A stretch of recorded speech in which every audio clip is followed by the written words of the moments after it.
반갑습니다. 요즘 여러 상담을 하면서 사장님들께서 많이 궁금해하셨던 공통된 소재에 대해서 이야기를 해보려고 합니다. 바로 가지급금에 대한 이야기예요. 세무사님, 가지급금이 정확히 어떤 거예요? 가지급금은 법인에서 금전 지출은 되었는데 계정 과목이 미확정된 상태를 말하는 거래를 얘기하는 거예요. 이런 어려운 설명은 세무사한테 맡겨두고요. 단순하게 생각해서 법인에서 돈은 나갔는데 증빙이 없는 게 가지급금입니다. 이렇게 생각하시면 좀 쉬우시겠죠? 돈은 나갔는데 증빙이 없다라는 게 그냥 대표가 법인 돈을 뺐다라는 거예요? 그것도 가지급금 중의 하나의 케이스라고 보시면 될 것 같고요. 법인의 돈을 대표가 아무 증빙 없이 빼는 경우, 거래처에게 대금을 지급을 했는데 세금 계산서를 못 받은 경우, 인건비 지급을 했는데 인건비 신고를 못하는 경우 등 여러 가지 이유로 가지급금은 생길 수가 있습니다. 이래서 세무사님께서 법인의 입출금 내역이 증빙과 하나하나 맞아야 한다라고 말씀을 하셨던 거네요. 맞아요. 법인의 입출금 내역과 증빙이 맞지를 않으면 가지급금으로 처리가 되는데, 사후적으로 그 증빙을 못 받고 가지급금 정리를 하지를 않으면 계속 누적이 됩니다. 실제로 법인을 운영하시는 사장님들께서 사업이 너무 바빠서 혹은 세무대리인에게 제대로 된 보고를 받지 못해서 장부 관리가 소홀하게 되시면 나도 모르는 사이에 가지급금이 눈덩이처럼 불어나 있는 경우가 굉장히 흔하게 있어요. 가지급금이라는 게 1년이 지나면 없어지는 그런 게 아니에요? 아유, 회 기사님, 그게 거래처에게 못 받은 돈이 1년이 지나면 없어지나요? 그렇지 않죠?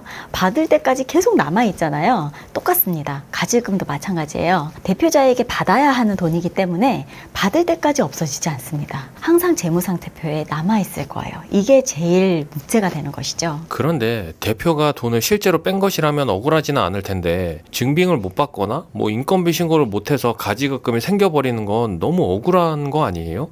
맞아요. 법인을 운영하시면서 대표님들도 실제로 내가 돈을 뺀 것에 대해서는 관리를 하시지만 증빙을 못 받거나 인건비 신고를 못 챙긴 경우, 이런 경우가 굉장히 많아요. 그래서 저희는 통장과 증빙을 맞추는 작업을 분기마다 진행을 하면서 입출금 내역이 안 맞는 게 무엇이 있는지, 가지급금 현재 상태가 어떤지 피드백을 드리고 있어요. 그러면 대표님들께서 여기 증빙 안 들어왔네? 인건비 신고 깜빡했네? 이런 거를 챙기실 수가 있는 그런 시간을 벌 수가 있는 것이죠. 개인 사업자의 경우 저희가 미리 하는 결산이 세금 대비에 포커싱이 맞춰져 있죠. 이건 저희가 항상 말씀을 드렸었는데요. 법인 사업자인 경우에는 가지급금의 대비를 미리 할 수 있다는 장점이 있습니다. 3월에 법인세 신고를 하는데 내 세무대리인이 그때 가서 법인 장부를 정리한다? 글쎄요. 그 짧은 시간 안에 내 사업체만 관리하는 것이 아닐 텐데, 내가 법인을 운영하는데 가지급금에 대한 피드백을 못 받아보셨다라고 하신다면 지금이라도 한번 체크를 꼭 해보셨으면 좋겠습니다. 가지급금의 관리에 대해서 이렇게 말씀을 해주셨는데 왜 가지급금을 관리해야 될까요?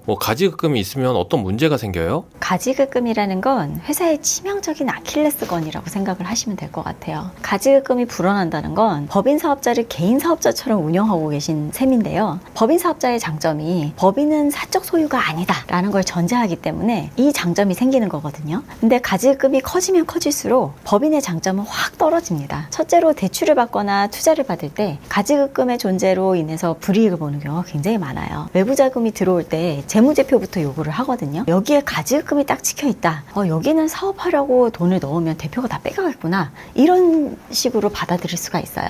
두 번째로 세무서에서 담당 조사관이 법인의 장부를 자세하게 들여다봤을 때 가지급금의 존재로 인해서 일시로 상여 처분으로 딱 해버릴 수도 있고요. 그러면 한 방에 이걸 급여처럼 받아서 소득세를 내게 돼요. 이 순간 법인으로 해서 개인 사업자 대비 세율 부분에 대한 이익을 본 그 이익이 한 방에 사라지게 되는 겁니다. 제가 지금 간략하게 두 가지 사례만 말씀을 드리긴 했는데 이외에도 많은 문제점이 생기기 때문에 가지급금 관리에 대해서 강조를 해드리는 거예요. 인터넷에 가지급금을 검색하면 가지급금에 대한 여러 솔루션들이 있는데요. 그렇게 해결할 수도 있지 않을까요? 좋은 정보도 많이 있겠지만 함정도 많이 있기 때문에 제가 거기에 대해서 크게 논하지는 않을게요. 중요한 건 나한테 솔루션을 제공하는 사람이 내가 문제가 되지 않게 끝까지 케어를 해줄 수 있겠느냐, 대표님 스스로 판단을 해보셔야 될 것 같습니다. 많은 컨설턴트나 보험 영업하시는 분들이 가지급금 솔루션이라고 제시하는 방법들이 과연 끝까지 나를 책임져 줄 수 있을 것인가, 그분들이 하나의 상품을 팔기 위해서 나를 그렇게 설득시키는 것은 아닌지, 그 솔루션이 다른 데 미칠 파급 효과까지 설명이 가능한지 한 번쯤은 생각해 보시고 반드시 내 세무사와 크로스 체크 한번 해보시는 것을 권해드려요. 세무사님 말씀처럼 가지급금이라는 게 미리 대비를 해야 되는 문제겠네요. 제가 늘 말씀드리는 것이 세금이라는 것은 대비가 가능합니다. 대비 대비를 하지 않기 때문에 세금 폭탄이라는 말이 나오는 것이거든요. 그런 부분은 개인 사업자에게 국한되어 있는 것은 아니고 법인 사업자도 마찬가지예요. 가지급금도 대비가 가능하기 때문에 미리미리 결산을 하면서 대비하다는 게 중요하다는 거 잊지 마세요. 오늘은 여기까지. 감사합니다.